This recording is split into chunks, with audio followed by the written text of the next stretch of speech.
You're listening to Thunderquack Podcast Network.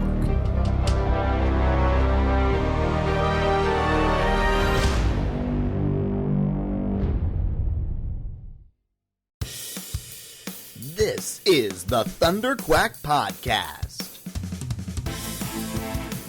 the official podcast of Thunderquack Podcast Network, where anything can happen. So strap yourselves in and hold on to your butts. It's Thunderquack time! Hello and welcome back to one of the very last episodes of the Thunderquack podcast, which you can get early on Patreon Tuesdays. Patreon producers Brian Murawski, JJ Samuel, or you can wait, get it on Fridays if you're one of those people, podcast services around the galaxy. I am one of your hosts, Michael Cohen. And I'm your other host, Amanda Kunkin. And I looked into 14,605,000 different futures, and there's only one in which I don't go completely insane, and it's the one where we stop doing this podcast. So just so everybody knows, that's the situation. It's so what I'm going to try and do is I'm going to try and work in endgame references, because we're in the endgame of the podcast. I'm going to try and work in an endgame reference into every episode between now and the end of the show. Yeah, man. Oh, I finally figured out how to access Disney from here, and so I could watch that if I feel like it, and it makes me so happy. Oh, yeah, hit me up with your impressions of Moon Knight right off the bat before we get into our main topic. So I'm no watching spoilers, it obviously. So I can't just for the context of my woes with accessing things in Indonesia. Most like major streaming services, like if you have Netflix wherever there's Netflix, right? You can just log in to Netflix. You just get the content that is in that country's Netflix, right? For some reason, Disney is completely different. Like Disney Plus in Indonesia, you can only access with an Indonesian phone number, and they do not let me use a Canadian credit card to just purchase stuff. Like I have to go through like a cell phone provider. It's been an absolute ordeal. I've been on with customer service like multiple times. Anyways, Mike reminded me that I connect to work using a VPN that is a computer that I access in Vancouver. So I should just watch stuff in my Vancouver computer. It changed my world. I mean, so my first impression of Moonlight is like there was a lot of lag because I was watching it like from around the world. Anyways, but I'm very pleased that I was finally able to see it and get all the references. And I laughed so much at the suit joke. It was great in the second episode. Yeah. He just was wearing a suit. Oh, so there's really cute stuff in it, and it's also really cool. Like I mean, there's a certain like demographic of people that really liked like Greek and Egyptian and Roman like mythology and history and religion when they were younger, and I am one of those people. So hearing all about like deep Egyptian religion, I guess is the right word, is really cool to me. And everything I hear about, I'm like Googling and being like, okay, where is this like from? And I'm pleased with how they're addressing, because this is one of the things we talked about off the top, right? Was that one of the main characteristics of this character is that it's multiple people in one body, dissociative right? identity disorder.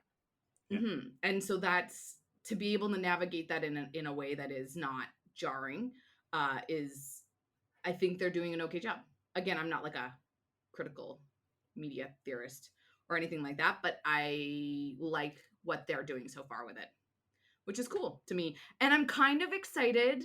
This is I'm sorry that we're like spoiling Moon Knight like after like it's not really, but in the second episode there's a female that comes in, and I kind of like the idea that I can see a love triangle developing within the same person. And that like brings me so much joy when there's like two personalities in the same body and they both fall in love with like, I don't know, I've talked about the host multiple times on this show where it's like two different people in the same body and she falls in love with like different people and it's like a weird triangle. I love this being a triangle between two bodies but three identities. And that Yeah. is, I love that if it's a thing that actually happens. But also I'm sure the show has better things to do than to deal with that. But I think that there's like a really nice like something that they're setting up for that, which is cool. So I those are think my that they'll initial play thoughts with on it. Moon Knight. Yeah, They'll play with it. I think that they'll It- definitely play with it, whether it's a focus of it or not. I doubt, but I think that they'll definitely Yeah, I goof don't think around it'll with be a that focus of it. concept. Yeah. Yeah. But there could be some interesting things there. Yeah. I mean, I just Oscar Isaac just Oh, for me brilliant. the biggest takeaway that I have right now, two things. Oscar Isaac playing two different characters who are like straight up two different people from the same Mhm, person, the same actor, the same body. mhm, mhm. He's got all of the same facilities to work with, and yet Stephen Grant is one person who is actually kind of like you watch him and it's like this guy is a loser, this guy is lame, Yeah, this guy's kind of yeah. maybe even a little bit ugly, which I know is going to be controversial for me to say, because he is No, my soulmate, but like he definitely like but he does certain I get things that. with his Yeah, performance to make himself come off as less attractive, to the point yes, that like he's agree. looking in the mirror talking to himself at one point. He makes the comment of like, listen, handsome, I don't care how handsome you are or something like that, and it's like it's the Yeah, same yeah, guy, yeah, but because he stands yeah. up straight, he speaks with confidence, he doesn't break eye contact, right? Like it's just like he becomes not even Oscar Isaac, because Oscar Isaac is even another guy, but like when he becomes Mark Yeah. Spector, it's like this other thing. And then there's the There's a other life lesson in there personas as somewhere. well, right? Like and Mhm. then to juxtapose like these two guys and their superhero alter egos, as well as Khonshu, who is a little bit unhinged as well, right? Super It creepy. Yeah, Yeah. super creepy in their ear, in their head, in a certain way. um and then to juxtapose that with Ethan Hawke and his Well, performance, yeah. which is so controlled and Mhm, so subtle and so just like buttoned up all the way, mhm, like mhm. precise. It's just like I love it. This is what superhero stuff is about. It's about this is what I talked about in the off the record. Like it's about dichotomy. It's about seeing like different facets of humanity played out in these archways, like just blowing up aspects of our psyches in this, like just absolutely magnifying them to the nth degree so that they are so obvious, but then like finding sort of like the nuance and the art in there. Like that's what superhero stories are about. That's why we have mythology. That's why we tell stories in this way. Yes. And Moon Knight is like 2 episodes in, and it's like, hey, if you like this sort of thing, uh that's what we're doing. And it's just like Yeah. it's I am so excited for where the second episode leaves us, Mhm. and for like the possibility of it. And on top of that, like we've seen pretty much everything that's in the trailers. Yeah, that's the part that's the coolest to me is that, I love it. yeah, I have no idea what's gonna happen in the next little, and it does seem like they're shifting slightly tonally because it Yeah, took 2 episodes for us to understand all of the players, all of yeah, the personalities, all of the characters, and now we get it.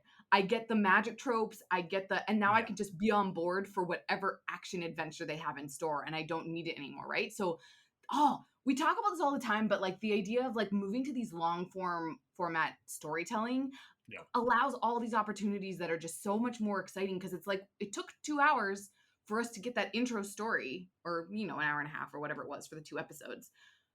but it wouldn't have made a good movie. You can't just do an intro movie from like you need this amount of Yeah. time to tell this character and get and connect with this character so that now that we're diving into the substance of the story, we're invested in everything that happens and I'm so excited for that. I just Yeah. love moving away from features. Yeah, absolutely. Um, It's it's a strong choice. yeah, I mean, like it's a perfect first act told in two parts. Mhm, mhm. It's setting us up for like this Indiana Jones adventure that's coming up that they've talked about in press and stuff, that like, oh, like, because Oscar Isaac has talked a lot about like, oh, it's like superhero Indiana Jones, but it's scary as hell. And it's like yes, thank you, like that's such a great pitch. That's that, I'm totally down for it. But I mean, like, Mhm, it's mhm. Oscar Isaac, I'm down for it. If he is on the screen, then I am happy. And he is on the screen a lot. Like, we don't really A spend a lot. lot of time with anybody else. Yeah. It is him. That's and that's the So unique much of it. element of this story is because it's told so much through Steven's It's POV very that you singular. almost Yeah. have to like it has to be that type of a narrative to understand it. Yep. It's I don't know, Yep. it's very fascinating. It's very great. And it has to be an actor like Oscar Isaac. It has to Mhm. be somebody who is going to keep you enthralled for 6 hours. Uh, because if it was somebody else, I just don't know. Like, look, I love Chris Hemsworth and I think that he's great as Thor. I think he's perfect for that character. I don't want to spend 6 hours just with Chris Hemsworth's Thor, especially like with where that Thor has sort of grown into now, where it's like he's the comedic yuck yuck bits and stuff. It's like, I Mhm. love it, don't get me wrong, but I also like, I like the way that he's paced in Infinity War and Endgame, where it's like, yeah, pepper him in, because Mhm. like, Mhm. I want to get like a huge laugh from Thor, but I don't necessarily want to spend the whole mini series with a character like that, right? Um, it's just, not to say that Chris Hemsworth probably couldn't do something more subtle, but just comparing it to other MCU characters, like I do feel like Moon Knight has sort of taken this very specific place, um, within this pantheon of superheroes, and I I really like what it's establishing for this like spooky sort of horror-ish vibe, Yeah. that I think Yeah. we're gonna get from this. And then I mean, obviously with Doctor Strange we're getting some real horror spooky vibes, and it's Sam Raimi, so that should be good too. And then um all of the stuff that they established in Eternals, the only part of Eternals that I care about, which is the Kit Harington stuff, and Blade and all of that. And it's like I am every second of Moon Knight in the best way, not in a distracting way, but like in an effusive, like, yes, I cannot wait sort of way. I'm just thinking about like the moment when like the Black Knight and Blade and Moon Knight are all on screen, and we've got Werewolf by Night coming. It's not been officially announced, but it is scheduled for this Halloween that we're gonna get Werewolf by Night, and it's being directed by Michael Giacchino. It's being so I'm Oh. gonna say that again because people might think that I'm misspeaking, but I am not. Werewolf by Night is an MCU project that is being directed by Michael Giacchino. You probably know Michael Giacchino's name as a composer. Like, he Interesting. did the score for the Spider-Man movie, for the Tom Holland Spider-Man movies. He did the score for Doctor Strange. I he's like Rogue One. I the Planet of the Apes movies, You with said Michael Giacchino? Michael Michael Giacchino? Giacchino. Yeah, yeah. The Batman most recently. It's his score. I mean, he's my Huh. favorite like contemporary composer. Because John Williams is kind of done, right? Like, he's retiring. He keeps saying that he's retiring and then comes back for one more. But he is like he to me he's like the successor to John Williams, like the truest one. And he is directing Werewolf by Night, which is a very weird character to be bringing to the MCU. But Moon Knight first appeared in Werewolf by Night. Like that's like Oh. his first appearance is in actually it's in 2 sequential issues of Werewolf by Night. So like that's where the character came from. So the fact that that's happening later this year is just like and you know, Blade's coming. Like it will So not many be things. surprising if some of this other stuff gets revealed somewhere in Moon Knight. It also may not, because they've also like they've kind of been like, I don't know, we've kind of gotten a bit of both. Like WandaVision really didn't, it established things that are going to come into play in other movies, but really it didn't have as many of the like crazy implications that we all thought it was going to have at the beginning. Same with Falcon and Winter Soldier. I mean, not Loki. Loki was definitely like, no, we're gonna play with a bunch of this stuff, and it's gonna have major ramifications. But yeah, like Hawkeye, like the stories have all been very self-contained at the end of the day, and the cameos have actually been pretty low key. That wasn't a pun. That was an unintentional pun, which I apologize for, because I always try to intend my puns. You should always intend your puns. I do have to soft pivot to Chris Hemsworth, because I just randomly watched Star Trek 2009. Yeah. Star Trek again, like a couple days ago. Like recently? Yeah, like, that is so like 2 days weird, ago. because like 2 days ago I was like, I don't know what it was, but like the theme again, Michael Giacchino, he did the score for Star Trek. Yeah. That theme was just in my head for no reason, and I was just like, oh man, what a great movie. Yeah, that's so funny that and I did think about the fact of like, oh yeah, Chris Hemsworth. And that's what it was, and I just forgot. Like, I just wanted sort of like a good time, and I've been maxing out on my K-dramas, and the one I was watching just finished, and I was like, I need something different.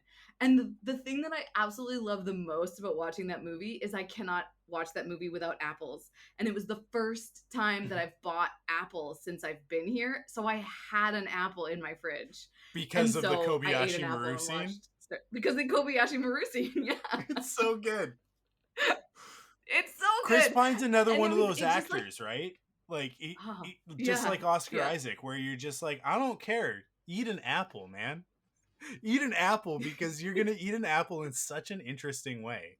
Like, I'm just gonna be like, I'm gonna be just like enthralled with how you decide to chew that apple in the most like actually kind of disgusting way possible. He's I mean, it's like the character Kirk is doing that on purpose, right? Like, he's thumbing his nose at everybody, so it's like he's intentionally being disgusting as he eats this apple and bits of it fly out of his mouth, sort of thing. It's like, yeah, that is possibly, I think it's number 2, because I'll tell you what the number 1 juiciest apple on screen in the history of film is. I do think that like that scene is the number 2 juiciest apple ever on screen. Number 1 is the apple from Honey, I Shrunk the Kids.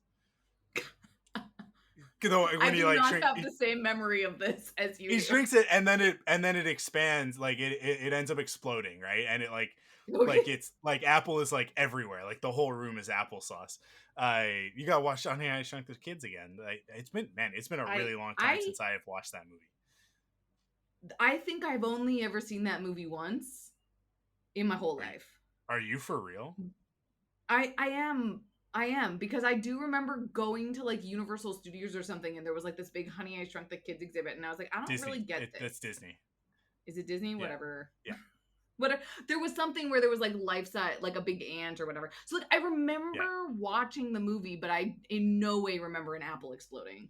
So I can't. At the beginning of the movie, when he's testing the shrink ray, he tested on an apple. That's the first thing that he tested on. And he's I think he's actually not shrinking. I think he's trying to make the apple bigger. I don't remember. It's like, it's been so long, but or maybe he's trying to shrink it and it's not working properly or whatever. But like the beam is going like into the apple, and the apple is getting bigger and bigger and bigger, and then it like on the screen it says critical mass or whatever, and like as a kid you're like, I don't know what that means.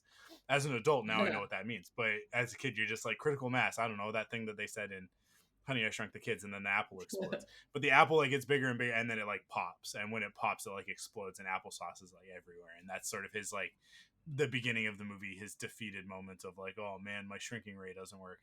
And then later on the kids all get shrunk. But wow, you've only Honey I Shrunk the Kids is classic. Like that's a like I'm gonna go ahead and say this, having not watched Well, it. so at least I've watched decades. it. It is a perfect 10. Like it's got my stamp as like it's one of my perfect 10 movies. There isn't a frame out of place in Honey I Shrunk the Kids. Like like you couldn't make that movie better. That movie is perfect. Man, I was terrified of it as a kid though. The scorpion and the bee, like when they were riding on the bee, oh my god. As a kid who was terrified of bees, it was like, this is my nightmare. And then like they fall off the bee and they're all covered in the pollen or whatever, and then they gotta fight a scorpion, and the scorpion kills the ant. And this all sounds very stressful. I mean, did you watch? If You're Afraid of Bees? What about My Girl? Macaulay Culkin. Yeah, everybody knows when you talk about. Yeah. Yeah. Well, why do you think I'm afraid of bees? No, because of My Girl. That doesn't help. That certainly didn't help. No, it's true. But anyways, going back to Star Trek, I have to say, having watched it, is that like that's the type of movie that gets me excited about making really awesome genre films, because it ticks all of these really great boxes. And even though it's it was for people like me, right, who I have a vague familiarity with the original characters, and I was allowed to just love these ones. Anyways, it was a good time. I have deep familiarity with the original characters, and I personally think that everybody showed up and gave their like that, they left it all on the field with that one. Like every performance in that movie is every single one of those actors doing their absolute best to pay tribute to those characters, with the exception maybe of Simon Pegg, who like kind of just does his own Simon Pegg thing. Simon Pegg is Simon Pegg, yeah. I don't really feel like he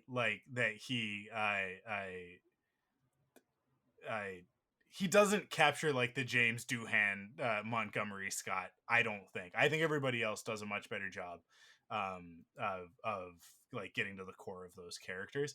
And then Scotty, they went a different direction. They explain it in the movie, so like I don't have a problem with it. I'm not criticizing it. It's they put him in a different circumstance, so he's a little bit zanier, right? Like he's a little bit more. So I don't know, maybe that is meant to be there in the performance, but I do also think that it's just like Simon Pegg got to play Scotty because he's friends with J.J. Abrams, not because he was the best person for the role. But at the end of the day, it's fine because like he's the one who wrote Beyond, which I think is the best out of those three. So like and you wouldn't have had that if he wasn't involved in it, right? So because Beyond is the most Star Trek out of those three movies. I like how stuff works out like that sometimes you're like, it's the long game, and it's like exactly what you were talking about in the post credits that only Patreons will get to listen to. But what you're talking about is like the long game for stuff like the prequels for Star Wars, right? That if we can pull off, or if they can pull off these, like everything that they've promised that's coming with these additional stories, everything is going to come together in such a way that it's like it could only have happened that way, right? To give us these type of stories. And make everything better in like retrospect, right? That reverence where as much as you're saying like Simon Pegg might not have been the right actor like for that character, but he was maybe the right actor for that role because of what he brought to it from this like a Star Trek like reverence that then got brought into the other movies or whatever it is, right? And he was able to make it his own. So there's I just like love that when you sort of look at the like deconstruct stories and are like, how did you get here and how did this all become what it is? And I don't know, I just think that's really cool. So Yeah, for sure. So watch Moon Knight, I guess. let's that's fair. let's take a hard right into student bodies territory, and Ah, and talk about, as we have been over the last few episodes, our progress, sort of getting closer and closer to this new thing, to the launch of it. I am not technically done as of recording this, but by the time that you guys are hearing this on Monday night / Tuesday morning, on Patreon, and certainly by Friday when everybody else gets to hear it, all of the uh, social media and everything will be up for the show. So we have an official title for the podcast, uh, which if you've been listening along and paying attention, it won't be a surprise because it was I mean it was it's already been the title of a podcast actually. It's what I titled the podcast when we decided that this is what we were doing. And so the show is going to be called Let's Reboot Student Bodies. The idea there is, like, if we enjoy doing this and in all likelihood don't end up rebooting Student Bodies, but we finish the 3 seasons, or even if we just finish the first season and we feel like, okay, we did that and now let's move on to the next thing. um we do have other shows that we can that look we at. want to do Yeah. in this series of Let's Reboot. So I mean, like, the jokiest one, but that is very serious, is Let's Reboot. I which I already had a reboot, but we're gonna reboot again. In the hypothetical sort of sense. Breaker High is another one that we have talked about, which I think is another great one. And who knows? If we enjoy doing this, then maybe we'll do it in perpetuity. And I love the idea that we would do it with series that have like 1 to 3 seasons, right? Like Yes. stuff that Yes. doesn't have a lot, but that Mhm. like that's like beloved and deserves to. I mean, like, I can think of, like, Undergrads is another great Oh show. yeah, undergrads is Like, so great. what would Yeah. Undergrads look like if we did it today? Um, yeah, so like You it's know what's the funny. saddest part? The saddest part about that, Mike, is that we're about 10 years too old to reboot undergrads. I feel like we need to have a little bit more Oh, to be more relevant. immediate experience to those Yeah, lives. but there's two ways to do a reboot of Undergrads. There's to do a new version of Undergrads, or to revisit the characters from Undergrads now, right? That's that's These fair. many years later. So there's different ways to approach it, but that's not what we're doing. We're doing Let's Reboot Student Bodies. I think you and I have a lot of ideas about what our version of the show is going to be. But I mean, like, the key is that we're going to watch every episode, Yeah. um, Yeah. to figure out if we're right or not, right? Um, so that's the name of the podcast, but the way to find us everywhere is even better. Because Let's Reboot Student Bodies is too long for an @ on Twitter or Instagram or whatever, right? It's too many characters. So in the best of both worlds situations, now Student Potties is where I started with this line of thought, and we talked that over, and that does not work, because at the end of the day it ends up sounding like student potties, like going to the potty, right? Like a toilet. But then, like, my brain, we finished recording the episode where we talked about that, and my brain went, student podcast. So that's the Twitter handle. So it's student podcast, but just switch the P for a B. Student podcast. And so that's our Twitter, our Instagram, our Facebook. Theoretically, Facebook is weird. Sometimes you create a new page and they're like, yeah, go ahead, create your custom URL, and then other times they're like, no, you need to have 100 followers and post something first. And it's like, can you guys just be consistent? And this is the big thing. This is the big one. I am going to set up a TikTok for Student Podcast.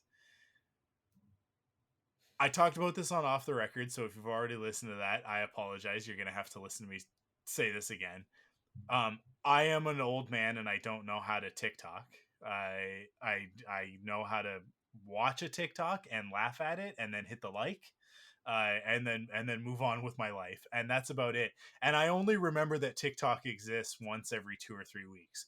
So, and it's usually because like I saw a TikTok on another social media platform and then went like, oh, maybe I'll follow that person on TikTok, and then I go into TikTok and then I spend an hour watching a bunch of TikTok and going like, it's a good thing that I don't check this every day because I would get nothing done. And then I go back to Twitter and get nothing done. I, anyways, pretty much. We would very much like to have a presence on TikTok. We would very much like to up our game in that way.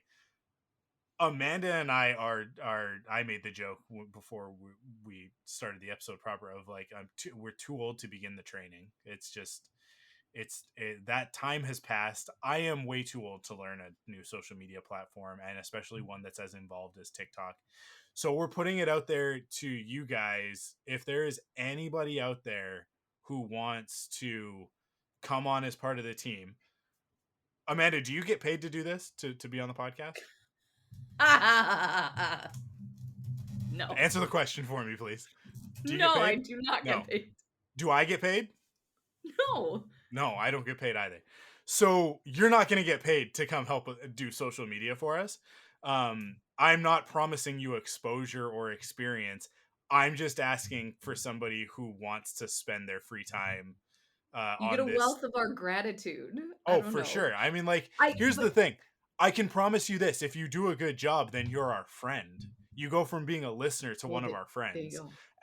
And that is the only payment that I can promise, is that that's what will happen, because that's like that's why I'm friends with Tim, and that's why I'm friends with Kyle, and that's why I'm friends with like everybody who's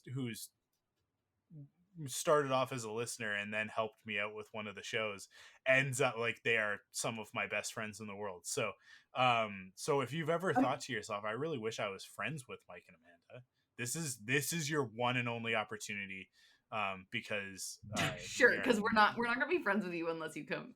Never. This is the only way it's ever gonna happen. Look, there is one other avenue, and Matt Campbell knows this, and that's that you got to get me VIP seats at Disneyland. Like, if you can get me and Crystal VIP seats for the fireworks at Disneyland, then yeah, I'll be your friend for that too. I'm a bad person. I'm adding to this that genuinely I have been wanting to find somebody that's interested in becoming a public, like working in film, in publicity, or in social media or in digital media for like many years, because I do have the capacity to mentor somebody to become a really good social. I know what you should do. Yeah. I just don't have the time to do it. So beyond everything Mike is saying, because we're looking at making student potties more professional than our previous, one of the added parts of it is that, like, in my career trajectory right now, one of the things that I'm really, really looking at is key collaborators that can work with me in like ongoing bases and grow their own personal skill set, because I know how much I've gotten out of certain relationships that I've built. So as much as what you're saying, Mike, I actually also genuinely want to put out a call that, like, if anybody knows people that have very little experience but are really passionate about getting more experience as media, like as media people, or maybe and don't have the ability to maybe go to school. I've taken tons of workshops and courses. I can tell you what you need to do. I mean, you can too, Mike. You're a marketer. If people want to learn how to do it, come work with us. Yeah, I think, and that is the thing, is that it's a capacity thing, is that like you and I just do not have that bandwidth to be able to do that, but we absolutely both have the bandwidth to mentor somebody who wants to. And yeah, there are opportunities that come out of stuff like this. I don't ever like promising stuff like that, because it's like, because that always makes it feel like you get into the icky territory of like of oh, we'll pay you an exposure, right? which I've been a No, no, no. freelancer. I So know that that's the yeah, worst thing in the world, but it's not a thing. um No. but But it's a but yeah, resume. we're It's just a resume skill that you can add. it is an opportunity, right? Like Mhm. I to come in on something that's got like a built-in audience, so you know that like you're not starting from scratch. um Mhm. it's not the biggest audience in the world, obviously, but it is an established, like, you will have, look, I know at least 3 people on TikTok who will follow immediately, who will have, like, by the time that they've heard this part of the podcast, they've already followed the account. So, like, I don't know, I just think that we have an opportunity to build the brand and the product and everything in that way, with social media. Like, there's so much opportunity there that just needs to be seized, but we need the person to help us do it. Just like in the past, I've needed somebody to come on and help me write recaps for Clone Wars, and I needed Tim to post the news, right? Like that's how Kyle and Mhm. Tim became part of the team. I was like, I just can't do all of this stuff and also, maintain relationships in real life and Mhm. have a job and all of that sort of thing. So yeah, somebody who wants to come on and help us out with that, like, just I mean, like, I think you guys know where to find us. You find us on Twitter and Instagram, whatever. Just message us on any of those platforms. But studentpodcast@gmail.com is going to be the official email for the show. So that's all. Like, obviously, you can just email that. But yeah, I mean, and even like maybe even like 2 people, if if somebody specifically wants to do one thing, doesn't want to do another. I know that TikTok is like a big thing, right?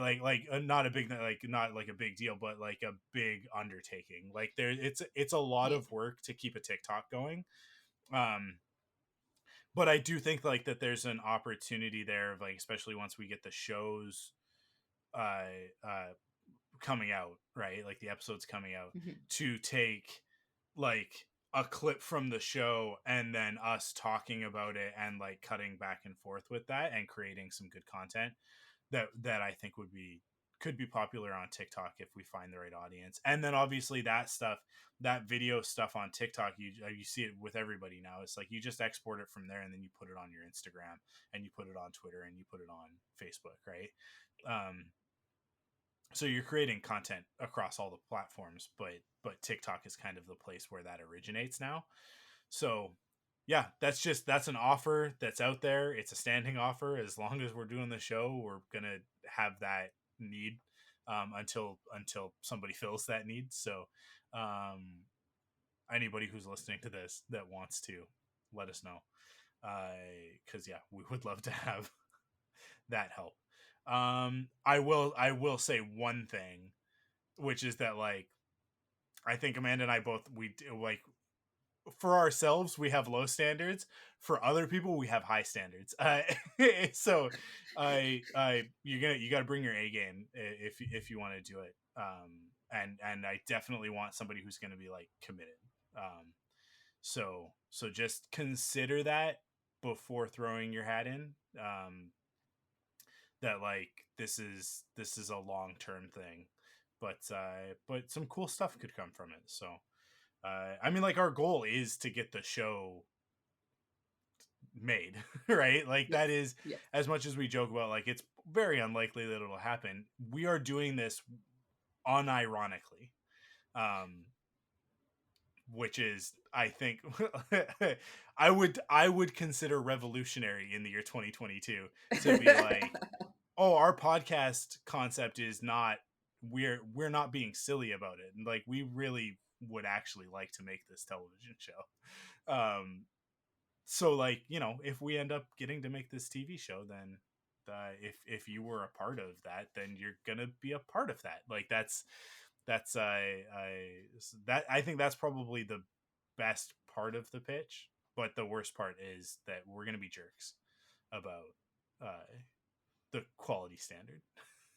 Well, Yeah. maybe not necessarily jerks, only if you do a bad job, I guess. So if you're the type of person who's going to put out great stuff, then you have nothing to worry about. But yeah, Learn. yeah.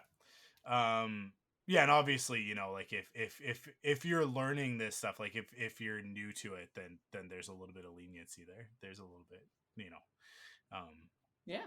leniency is probably not the right word, but like we're definitely gonna consider like, oh, you know, you're new, but yeah, I don't know. I just think it could be a really cool thing for us to get going on the show.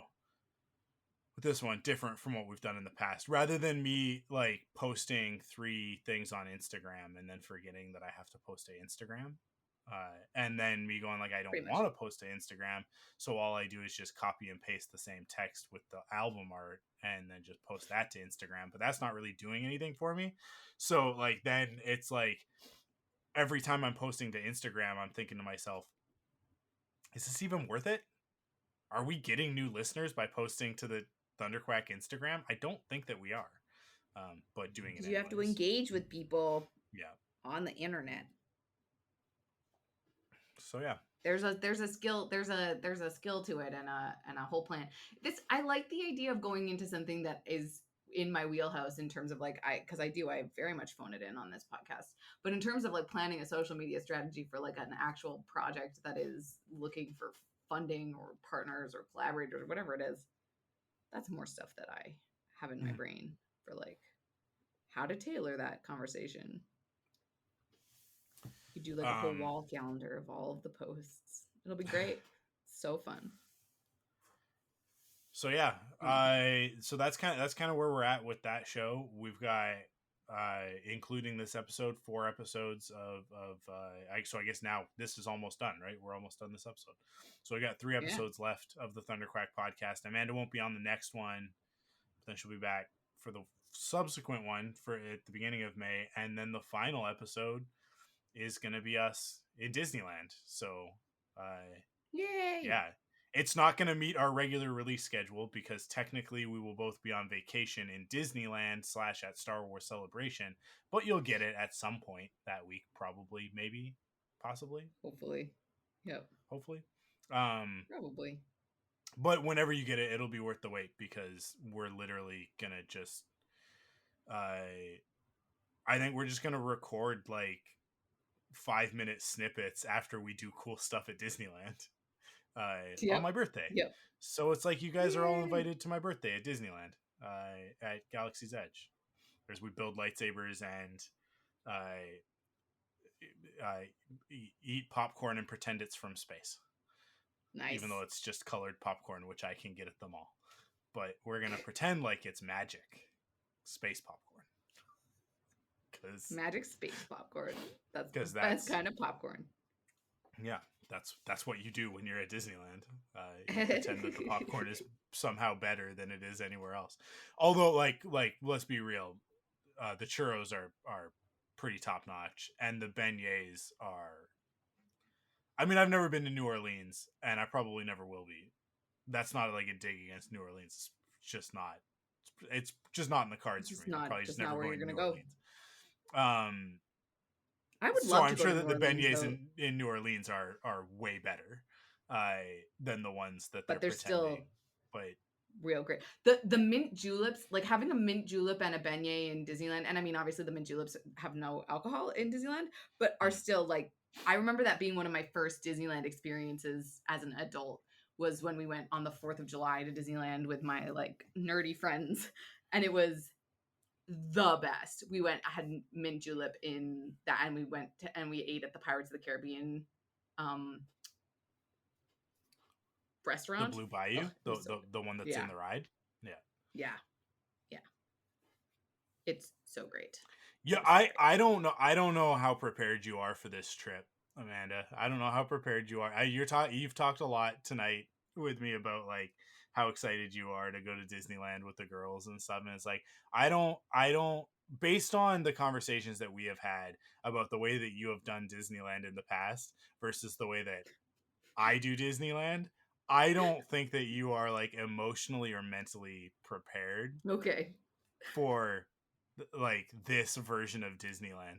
I mean that in a good way of like, I think you've gone to Disneyland in the past and you're like, that was fun, but I didn't get to do that much. We kind of did these few things. But it would have been nice to spend more days there. By the end of like 2 days with me in Disneyland, you're gonna be like, oh, like that. This is how you do it. No, This is how you do it. I Because we didn't miss a single ride that I wanted to go on when I was in that's fair. Disneyland. That's fair. The thing that I'm looking forward to is being able to go on the rides that I don't necessarily want to go on myself. There's going to be a lot of kid rides that I will get to experience, and that's kind of cool. I kind of like that. I'm assuming that the girls don't want to go on the big roller coasters. Like, I don't know, will Cara go on Space Mountain? Is she a roller coaster gal? It's the question there is, can she go on Space Mountain? I don't think she's big enough yet. Right. But Okay. no, she likes a roller coaster. She likes the Gadget Go coaster. They went on that Nice. when we were there when she was 2. So Oh, yeah, wow. she's definitely down for that sort of stuff. Yeah, I don't know. We gotta measure her because figure out the height and figure out what rides she's gonna be able to get onto. Yeah. She should be good. She should be good. We were pretty confident that she was going to be able to get on a lot of stuff that she wasn't allowed on previously when we were going in 2020. And obviously it's been 2 years since then, so she's significantly taller than she would have been then. But the other part of that is that like I don't know how much taller she actually is, because Cassie is only like 4 inches shorter than her. And Cassie's 3 years younger. But it's like, but Cara is small. Like when Cara comes out, Yeah. when the bell rings and the door opens and all the kindergartners come out, she's in a K1 class, so she's also in there with like, bigger kids. But the other kindergartners come out, and then Cara comes out, and she's like a little version of a bunch of them. It's like, oh, you are so much smaller than everybody else. But we don't say that in front of her because she's very self-conscious about it. But I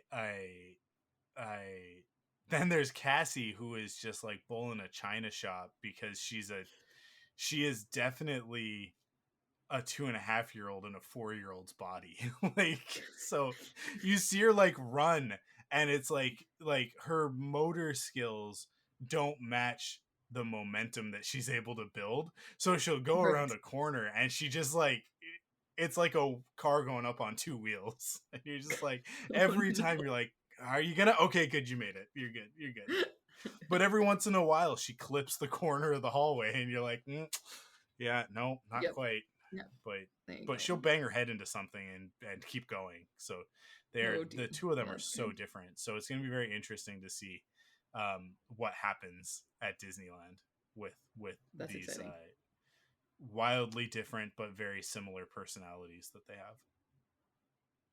The thing that's cool to me is that Cassie's personality is like developed, like, because I saw you guys right before I left for here, and so it's on my social media that I like remember this.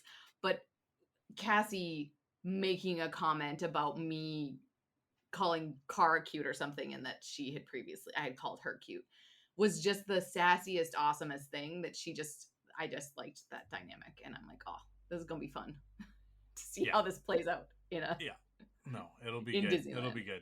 And then by the end of the I guess we're there for 8 nights. You're there for 7 nights with us. Are you guys arriving on the Saturday or the Sunday? Sunday? On the Sunday. Yeah. You're arriving on the Sunday. Oh yeah, so I am only missing the one night. Yeah. Nice. Okay. Yeah, I think you'll be sick of us, but it'll be great. It's take the time to step away as needed. It's all good. Yeah. It's a lot. They're a lot. It can be a lot. It's gonna be, but we were talking about this before. It's like you step on Disney property, and the energy comes from another place, and you're like, you know what, I can do this. In another circumstance, I don't want to stand in lines, and my feet hurt, and I'm tired and grumpy and whatever. I'll just eat lots of snacks. I feel like as parents, you guys are good at like making sure there's lots of snacks. Yeah, and I mean, like, we just don't care about how much stuff costs at Disneyland. Because I don't know, I hear that all the time from other people of like, it's so expensive. Food costs so much more. And it's like, well, we're Canadian. We're going to the States.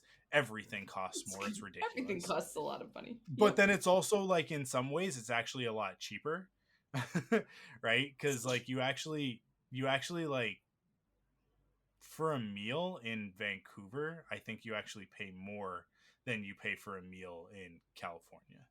That's In my fair. experience, like, and it's even at Disneyland, it's like, yeah, I don't know. Here, Canadian, it's like, I don't know, for a decent meal, it's at least, you're talking about at least $20 a person, right? Probably closer to 25.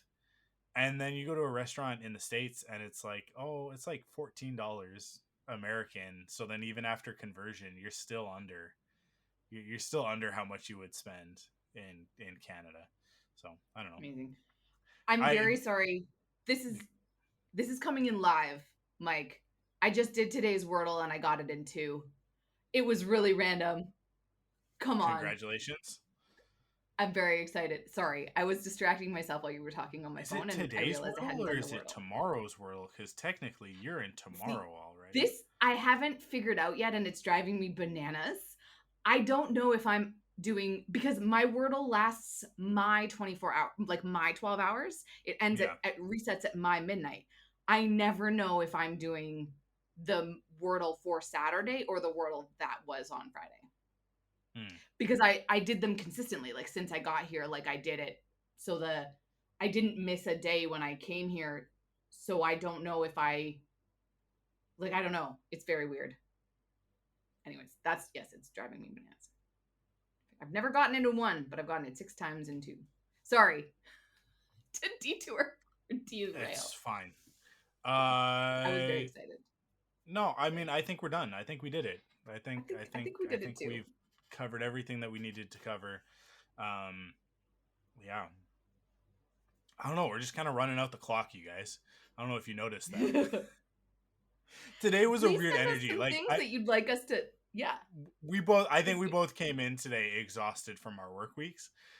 Yes, and yes. and we now record on Fridays, which is a very different thing from recording. Oh, you're Saturday, but for me it's Friday. Saturday Like mornings, I yeah. literally Yeah. finished work 2 hours before we started recording this. Yeah.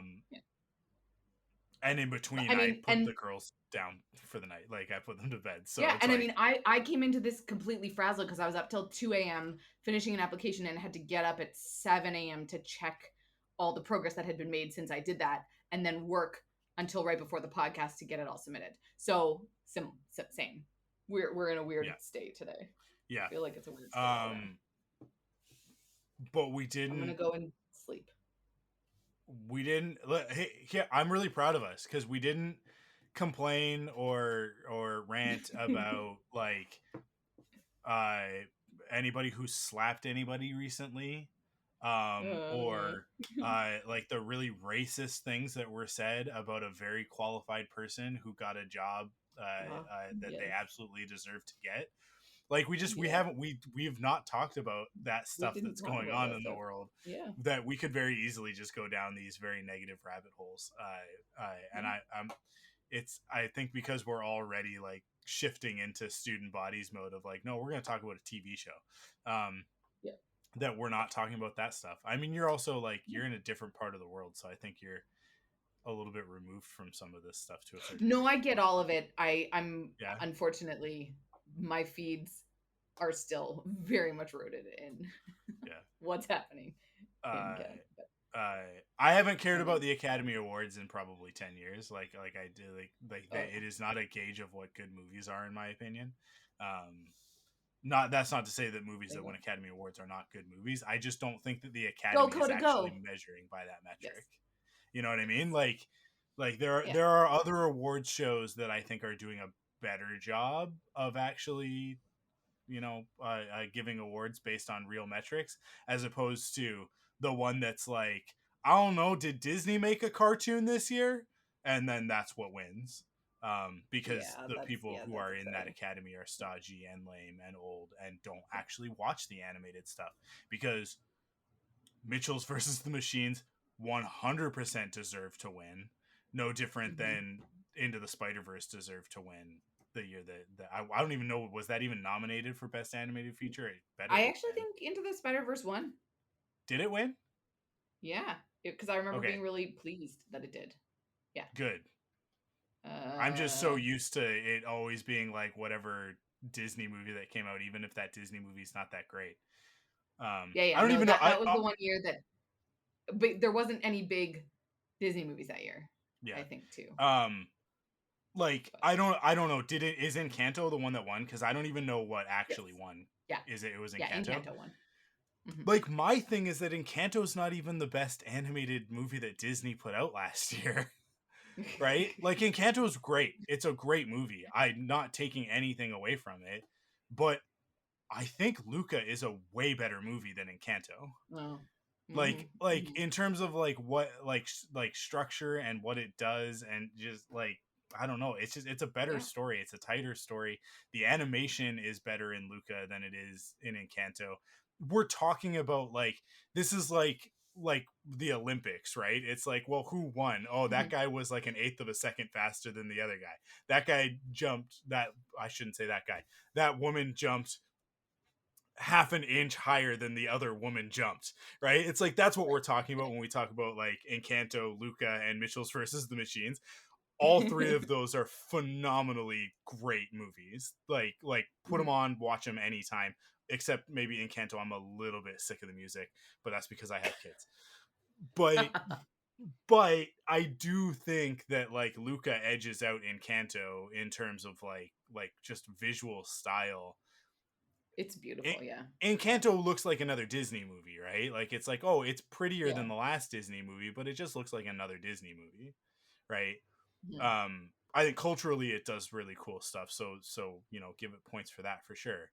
But then Luca, it's like I don't know. There's an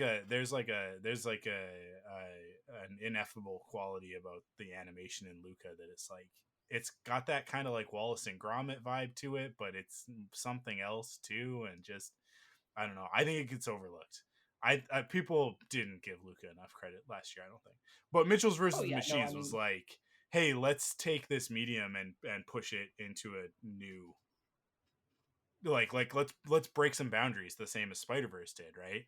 And I mean, obviously the same studio, right? A lot of the same people. So like that's what we expect. But because it was a Netflix movie, I think like that's a point against it for some reason, because of the way that it was distributed. and then because it's not Disney, so it's not like there's no princess or anything in it. It's like, yeah, I don't know. Dumb. It's dumb. It's dumb. So we did complain about the Academy Awards, but not the part that everybody expected everybody to talk about. Because we're not going to talk about that because it doesn't deserve to be talked about. That's it. We did it. We did a podcast. We did it. So good. So we don't have to do another one for another 2 weeks. Well, you don't have to do one for 4 weeks because I don't. You're a slacker, and I'm gonna send you a little treat that I just you draw. I sort of just like scroll through mindless like Pinterest or Twitter. I'm gonna send you, because we talked earlier, who was hotter, Mark Spector or Stephen? Oh, what's his last name? Grant. What? Anyways, Stephen Grant. Yeah. There's a comparison in the suits, and Stephen Grant does a good job. So, anyways, I'm sharing this with you. So that's your little end of the podcast treat, Mike. Thanks for a good time. Yeah, I mean, by the time that you're back, mate, I think Moon Knight might be done. So, or close to done. So we'll probably have lots more to say about Moon Knight. I'll be back in the interim with a guest. We will have next Friday, if you're listening to this on the Friday that it releases. We'll have office hours over on Discord, so join us on Discord. Oh, yeah. I don't. It's so difficult because the Discord link only lasts for 7 days.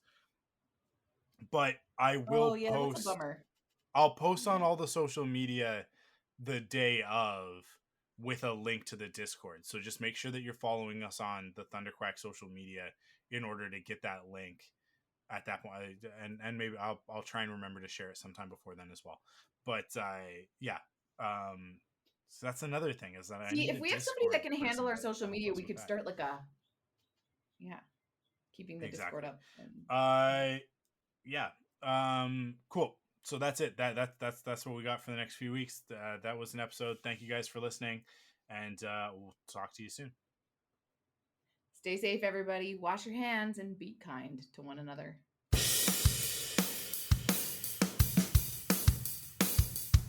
Follow the Thunderquack Podcast on Twitter, Instagram, and Facebook by searching the Thunderquack Podcast. You can support us in 3 ways. First, by heading to the podcast service of your choice and leaving a rating and review. Second, by going to store.thunderquack.com to pick up some merch from your favorite podcasts. And last but not least, by heading to patreon.com/thunderquack to kick in with your monthly pledge of support and get cool rewards like early access and extended episodes. The Thunderquack Podcast is the official podcast of thunderquack.com. Head to thunderquack.com to discover more great podcasts.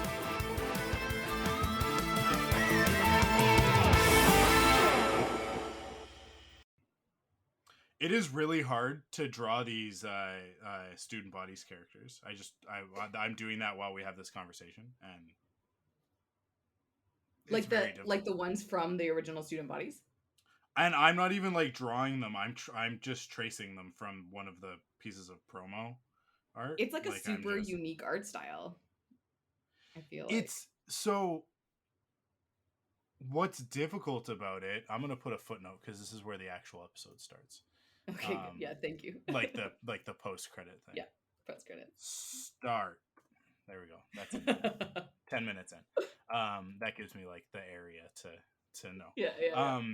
The thing that makes it difficult is that like there's no structure to it, and I can't imagine how frustrating it must have been for the animators who were working on it to have to just like.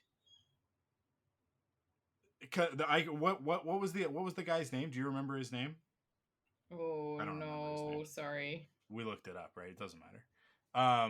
But the guy that was like the executive producer, right? That also did the obviously like designed all the cartoons and stuff. It is very obviously his hand, right? It is very much like he probably draws these in his sleep, right?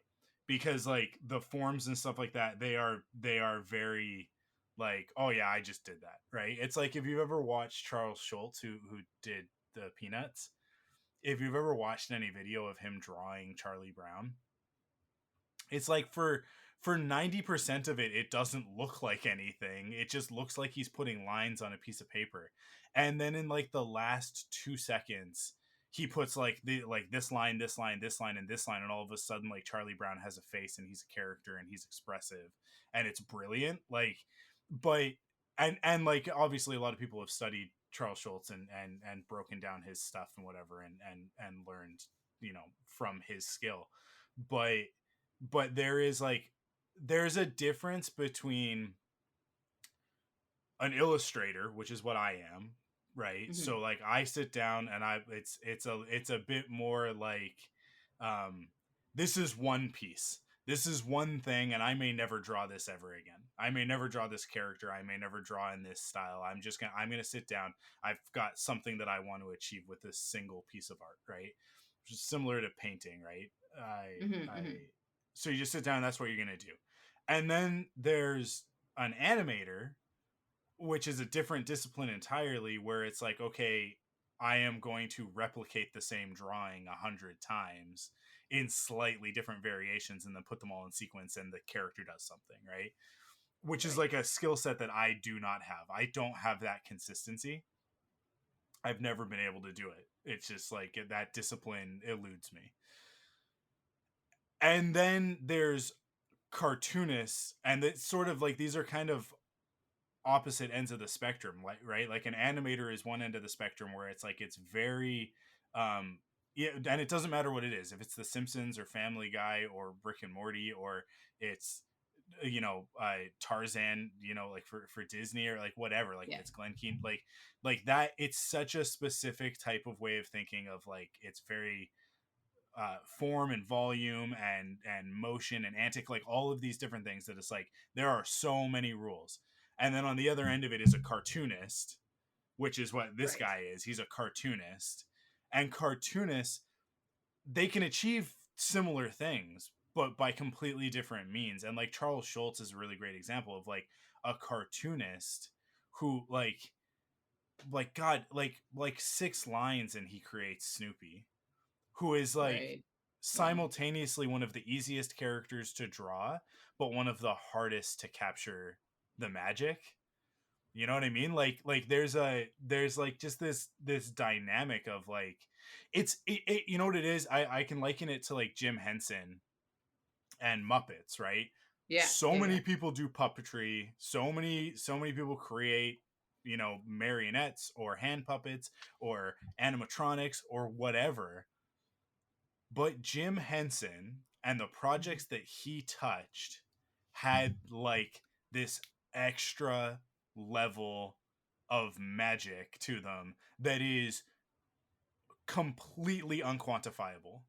It's just it is outside the realm of like rational, like that's why it's magic. It's like it comes out of somewhere and it can't be replicated, and other people can get close, but like it's amazing because because with Jim Henson as the example, it's like his skill and ability trickled through to everybody on the staff, right? So every project that the Jim Henson Company worked on was just like unbelievable, right? Whether it was, you know, Right. Labyrinth or Dark Crystal or Star Wars or whatever, right? When they came in, it transformed it. The Ninja Turtles in the first two Ninja Turtles movies, right? Um, Mhm. where it's like they're real. Like those Ninja Turtles are real. I don't care that they're rubber masks. I don't care that sometimes you can see a person's face inside the mouth, right? Like those Ninja Turtles are as real as they're ever gonna get, and no matter how good CG gets, it's never gonna hold a candle.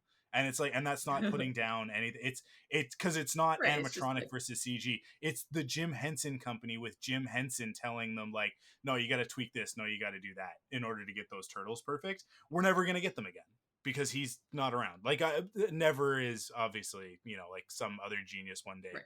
will be able to do something different or you know be reincarnated or whatever, right? But then like you like because like then you look at things like Yoda. Well, like Yoda in The Empire Strikes Back and Return of the Jedi is real, right? Even though Right. like when you Yeah. really look at him and you break it down, he is so false and so fake.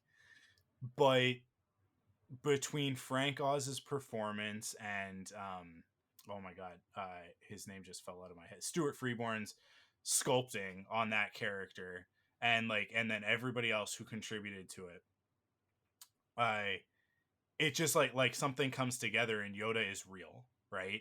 Yeah. And I mean, and then you you can tell that because when you watch the other ones and you're yeah, like, this is a fake Yoda. because you get to the Yeah. Phantom Menace in 1999, and with all of the money in the freaking world, that puppet is an atrocity.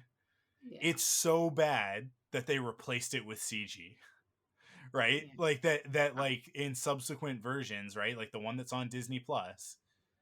Well, since the Blu-ray release, he has been replaced with CG. Like right. Lucasfilm before Disney was like, "Oh, we got to spend the money and fix this because that Yoda is just not good." And Frank Oz is still puppeteering that character, right? And even The Last Jedi, which I just watched over the weekend, last weekend. It's now Friday when we record this, so it's the our recording schedule is just totally different now. It weirds me out, It's but really throwing you through a loop. Yeah. well, because I already recorded a podcast this week on Monday, and now it's Ah. Friday, but this is for Right. next week, and it's just like, Right. ugh. Too much. And next Too week much. I won't record anything, right? Like next week I Right. just like I'll edit and post and that's it. But anyways, um, the puppet in The Last Jedi is fantastic. Like I think that they I was did a gonna say really I really really good like that one. job. Yeah. It's Mhm. it's really really good. It is missing something. It just is. Like it, and that's not a dig at anybody. It is only that is only me saying how singularly amazing Jim Henson was, that just his presence in relation to the character Yoda Yeah. transformed that from a puppet into something real, right? Because he only Hmm. even like with Star Wars, he only really consulted. He didn't actually like do anything, right? Like he was there and you know like popping in and going Right. like, oh, how's this going? How's this project? but he didn't really like he it's not like he performed the character or something like that, right? I mean, like, if you can't get Jim Henson, then Frank Oz is the next guy, because that's like his number two, right? It's like because they are Kermit and Fozzie. And I mean, Frank Oz is Fozzie. He's Miss Piggy, like he's the other half, right? Yeah. So it's like you're in the hands of the other guy that made the Muppets, but but there is just like it's just so funny how that can happen sometimes, and with cartooning. Like that is absolutely what it is, and I'm trying to trace over these lines, and for me it's like it's an exercise in trying to figure out, like, how did he do this, like Right. what were the motions that he made when he did these squiggles, because they're just random squiggles, but they're not random squiggles because they look perfect, like, right, like everything's spaced out, like Right. the balance is right, it's all even, and I can't replicate it, and I can't find the lines, and I can't find the motion that he did to create these characters. And it's just so interesting because it's like, because I am not a bad artist, I'm a pretty decent artist, but it's like, it's just, I'm just doing, because this is just going to go on the album art, right, like, and Mhm, like, mhm. featured images and stuff like that. It's not, this isn't like, I don't have to replicate this in order to like put it on a t-shirt and produce something, right? It's not that big of a deal. It's for our silly podcast. But but it is still like, as I do it, and I'm like, what can I get away with? How close can I get to this, and still, achieve what we're going for on the album art? But anyways, that's a lot of talking about nothing that anybody finds interesting. It's talking about art. I don't know. It's talking about something that you're passionate about. It's good. Thank you for the insight, because I work with a lot of artists, and I was actually thinking about this morning, and I'm like, maybe Mike would be a good person to talk to about this. But like, I just don't see the world as a creative. I definitely always put a logic filter in everything. Like, I love being creative, but what I like doing is I like taking the pieces that are already there and putting them into the best, like, possible configuration. Like, I think about it like collage. I really enjoy collage because I can see what exists already and make it into something unique. And that's Mm-hmm. what I think I bring as a producer to projects, is like, I see the skills of everybody. I see the big picture. I see, like, here are all the pieces and here's how we can put them together in the best creative way. I love doing that kind of stuff, but I can't just come at something and be like, how does this flow? And like, I just, like, there's something about it that I'm like, that it's a really unique way to live in the world.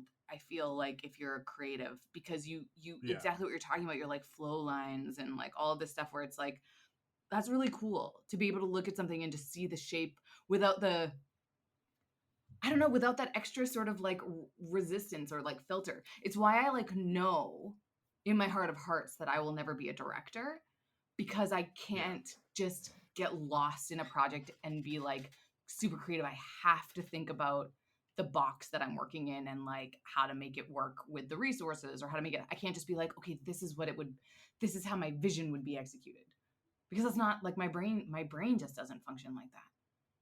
And it's such a fascinating, and I'm like, that's why producers exist, is because we need to be able to be the boxes that creatives otherwise don't have. Well, I've always, no, maybe not always, but like since film school, really, I've been very strongly of the opinion that art is at its best when it's restricted, because there are a lot of Right. people who Yeah. will tell you that, like, oh, an artist needs like a blank canvas and like to be like unfettered to do their best work.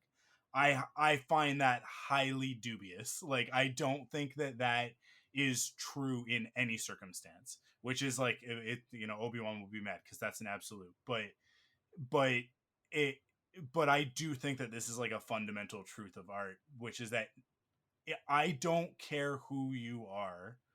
Look at what happens when you give George Lucas, one of the most creative people who's ever lived, Mm-hmm. free reign. You end up with the prequels. We love the prequels for a lot of different reasons. but we don't love them for the same reasons that we love the original trilogy. With the original trilogy, he was dealing with so many restrictions. I mean, he almost killed himself on the first movie, right? Right. Yeah. Because of how difficult it was to achieve his vision. And so much so that, 25 years later, he was like, I'm going to fix these movies for better or Right. worse, right? And never stopped and honestly, I think that's one of the biggest reasons why he sold Lucasfilm, is that he looked at it, they were working on the next release, right? Which the stuff that ended up on Disney Plus is his final edits of things. And it's like, I think that he was working on that, and he was like, I am going to be tweaking these same 6 movies until the day that I die, unless I make a clean break. Right? Like, I think that he like looked at himself and went, I have to step away from this, right? Because he had all the resources in the world to do whatever he wanted. And wanted to go off and make experimental movies that nobody would ever see. And I think that he's doing that. Like, I think that George Lucas sits in his palace, which he rightfully deserves to have, unlike people like Elon Musk, who have whatever, right? I think we talked about that on the last episode. He sits in whatever estate he hangs out in, and he just like makes little movies for himself, and then shows his wife, and then shows Steven Spielberg, and Steven Spielberg goes, yeah, that's pretty good, George. And then and that's the end of it. Like, and that's all he's doing now, because he's just doing it for himself, which I so admire. But that aspect of, I always talk about it when I watch the prequel documentaries and stuff. You see Rick McCallum just going like, yes, George, yes, bigger, better, yes, that's gonna make a great action figure, we can sell that starship, yes, more aliens, more stuff. And it's like, and Rick McCallum is also very responsible for the great things in the prequel. So it's like, you take the good with the bad, you have to, right?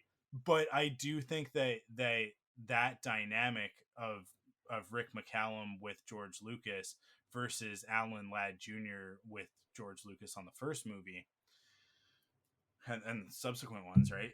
I'm not 100% sure how involved Alan Ladd was on 5 and 6, but very much so on the first one. Like, he was the guy who was like, I'm gonna get you the money. You're like, we wouldn't have Star Wars if it wasn't for Alan Ladd Jr., who passed away, I think earlier this year, maybe it was last year, but he is like probably the most unsung hero in Star Wars in the history of the franchise, because everybody else said no to George Lucas. And then Alan Ladd Jr. was like, I saw that THX movie that you made, and I saw American Graffiti. This is now something completely different from both of those things, but like also exactly the same. And I'm going to talk to Fox, and we're gonna take a chance on you. Like without that, it wouldn't have happened. And I think like Alan Ladd, like he definitely was the guy saying to George Lucas, like, I can get you a little bit more, but not much, right? Like he was the guy going like, I want to help you achieve your goal, but you got to be realistic, right? He was that producer, and Star Wars is Star Wars, and everything else. I mean, like, I'm surrounded by it right now, and it's like none of that exists without that dynamic, that very specific dynamic of George Lucas being restricted and having to play within a certain set of rules. Because if he had just made the movie that he wanted to, I mean, like, if you read the first draft of Star Wars, it's not good. It's cool, it's rad, there's a lot of really neat stuff in it, but it's a mess because it's got everything in the kitchen sink. It's like, in the same way that the final movie is all of the things that we love about, Princess of Mars and Flash Gordon and Buck Rogers and Kurosawa, and like, it's like his first draft is all of that. It's like but like with no restriction. And it's just like, it's too much. It's like 15 minutes of exposition every 2 seconds. Like, every page has an explanation of like why the lightsaber is this and why that character does that and whose father this one is. And then you go like, Oh, that's what the prequels are. That's Aw, what the prequels are. The only right. restriction he had is that he had to work towards the original trilogy, right? Um, which is where you see in Revenge of the Sith, it's like the movies go and go and go and go, and then you get to the last third of Revenge of the Sith, and he's like, and then all the Jedi get killed. Order 66. And then Padme's got to die, and then we have no time to figure out a reason for why she died. She just does. Okay, guys, she just does. Like, and it's just like you can see him having to like run, like sprint at the end to get Revenge of the Sith to like fit into A New Hope. And it's like, oh boy, probably should have restructured this a little bit earlier on. And that's one of those things where like I think I don't want to say a better producer. Rick McCallum was a very good producer. But like the Because producers those that movies are like behemoths. there's But there's a you need boxes sometimes, right? Like you yeah, need to a be able to different say, like, producer would where is have it? would have looked at all three movies and gone, like, we need to plan this whole thing out. If it's gonna work, we have to pace it Yeah. across all three. We can't go at a snail's pace in Phantom Menace and then three different paces all at once in Attack of the Clones, and then just everything in the kitchen sink in the third one. Like it's just as fast as possible. We have to I have to tell you all of these things, guys. I have to tell you all of these things before we're done. It's yeah, Revenge of the Sith is like, I love it. I do think that it's a very good movie, and I think of the prequels it's the best one. But also it is just like um it is looking into a neurodivergent mind and trying to make sense of it. That's what it is. Like if you could, like, when I'm thinking about stuff, like ideating, right? Like coming up with stuff. If you could look inside my ADHD addled brain and see all of the synapses going all at once, thinking about six different things simultaneously, that's what Revenge of the Sith is on screen, where it's like we have six different characters with different plot lines, and we're following all of them, and it'll be fine by the end of it. And it's like, it's really not. It's quite a mess, and it's very jumbled, and it doesn't take time where it needs to. But yeah, but at the end of the day, I don't know. Hayden Christensen, Ewan McGregor. I'm not gonna complain. We get it is what it if Obi-Wan Kenobi, like, if this series is anything like these previews are making it out to be, it'll all have been worth it. Every pain point in the prequels will be worth it to get to what we're gonna get in the Obi-Wan series. Those two characters back on screen together, oh my god, it's gonna be ridiculous. I think that's a good place to transition into episodic proper. Yeah, everything always goes back to Star Wars. Always. It has to. It has to. Okay, let me finish drawing these stupid squirrels on Mags's hat, and then we can. That's all good. I'm realizing that was actually, like, I thought we've been talking for way longer. I'm so tired today, Mike. I was up way too late last night, and then that was half an hour. Well, not half an hour. Minus 10 minutes. That was 20 minutes. Yeah, 20 minutes. That's good. That's good. That's fine. Me and Crystal are having a great conversation. Have you seen that reel about the woman talking about why she, like, the best reason to not have kids? No. I would like to share it with you so that you can watch it right now. Shush. Shush. Because it, like, made me cry. Because I'm like, okay. Yes. This is so great. Anyways. I think I might share it on my actual page. This redrawing these characters is such an exercise in, like, getting rid of perfection, like letting go of perfection, because nobody's gonna care as much as I care. Okay, I'm taking off my headphones. One sec.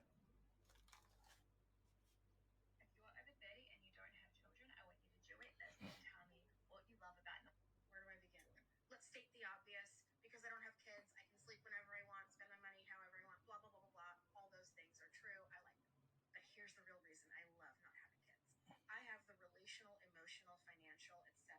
bandwidth to build strong relationships with my friends. is so important for children to have significant role models in their life that are not their parents. Someone that they can go to, confide in, have fun with, learn from. And I can pour into that role and into those relationships because I don't have my own children to worry about.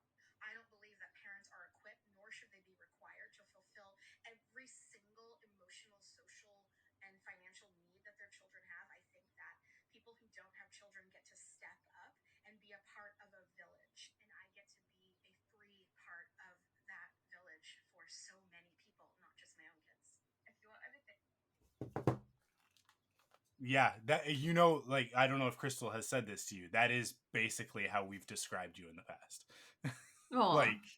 like that sort of, it's like, no, we like you have to have people like Amanda, because like every once in a while it's like you're not sick of my kids.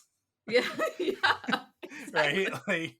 Like, and you don't have to love them, you choose to love them, right? Like it is very much like if you never wanted to see them again, that is totally something that you could do. but Aw. Yeah. But like yeah, no.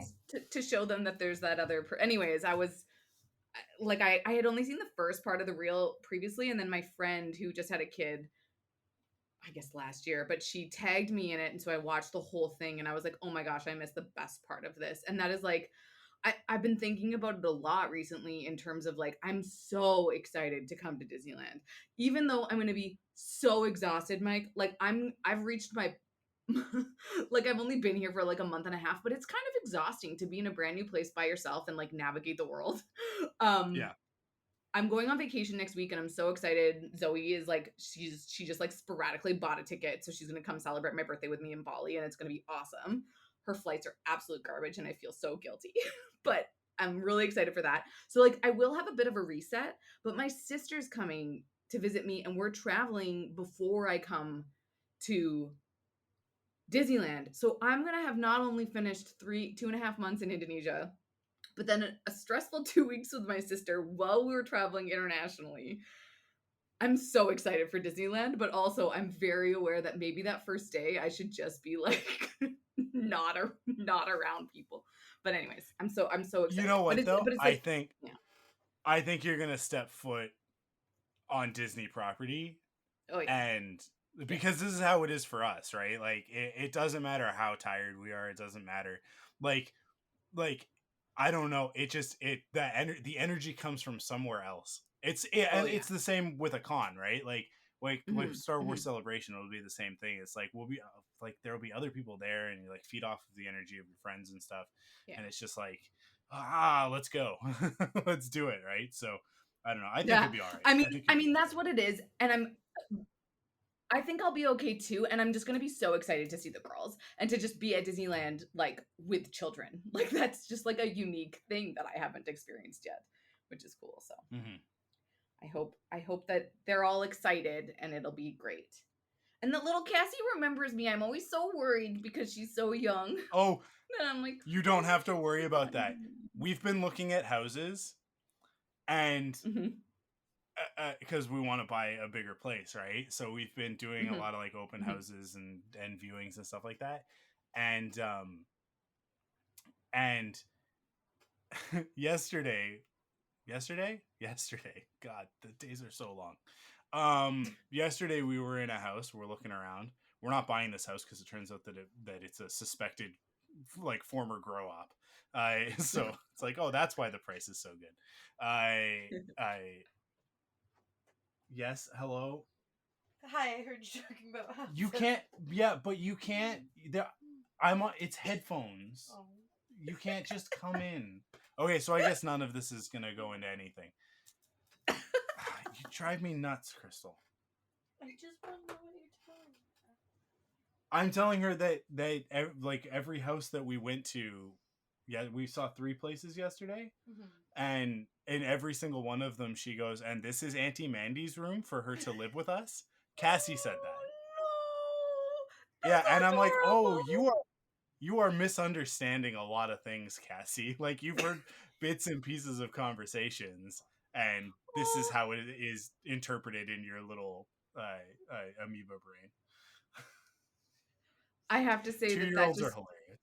That just warms my soul, though. I'm so excited to go to Disneyland with them, and we're gonna all have so much swag. I'm gonna buy all of the Disney products. I'm so excited. I need to get Yeah. ears for like every day. Anyways. Hi, Crystal. She's gone now. She couldn't Okay. hear you anyways. Oh, okay. Okay. Okay, let's do the actual episode now. Thank you. Thank you for sharing that, Mike. That's aw, they're just so awesome. They're cool. Yeah, What are we talking about today? I don't have the first clue. Okay. I honestly don't.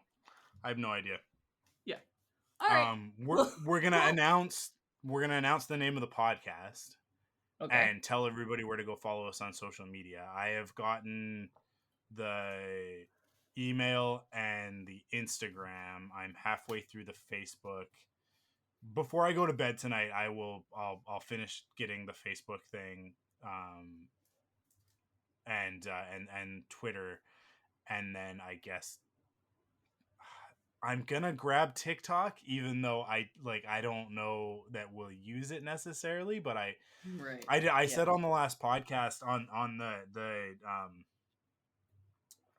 off the record, and I'll say it again on this one, that like we would really like somebody to volunteer to come on and do social media for us, to help us out with that, because I just like you and I are gonna drop the ball on it. I know that we are, right? Because it's just it's too much, along with everything else, to also be like let's do this. And I think like TikTok would be beneficial in growing the audience, Connecting and people, finding new people.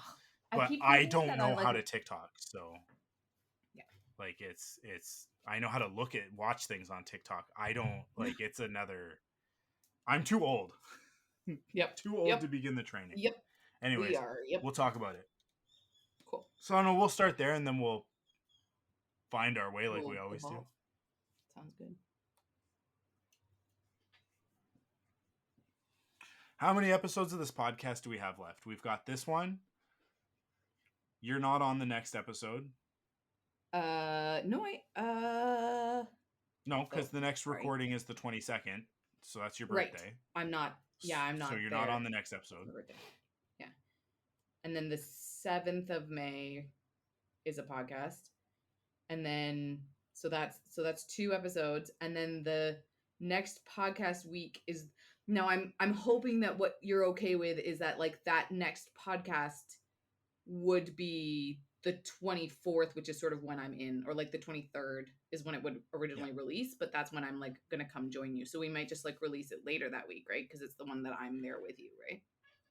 Yeah, that one will come out when it comes out, and it'll probably be, and we'll talk to everybody about it beforehand, of like, hey, I will probably be editing this while we're sitting in line for panels at Celebration, so it's probably not coming out until Saturday.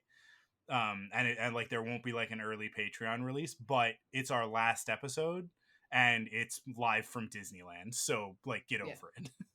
Yeah. Right? Yeah. Like we're gonna record then- in Oga's Cantina and right after we build our lightsabers and stuff. It's like the last episode is gonna be like, come to Disneyland with us. So you guys they'll have to wait for it a little bit. There you go. Okay. So then if that's because then that's what I understand is that we'll do one.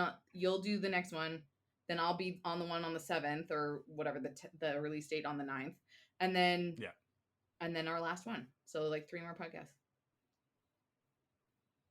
Yeah. So 4 including this episode. So we're gonna end at this one's 84. So we're gonna end at 87. What a weird number to end on, but that's fine. What a weird Maybe we should end at 90, dude. No, we're gonna end with the last episode of Thunderquack is gonna be at Disneyland. That's perfect. I like it. Okay. It's better than it being a round number. It doesn't matter. Okay, That's let's start this episode.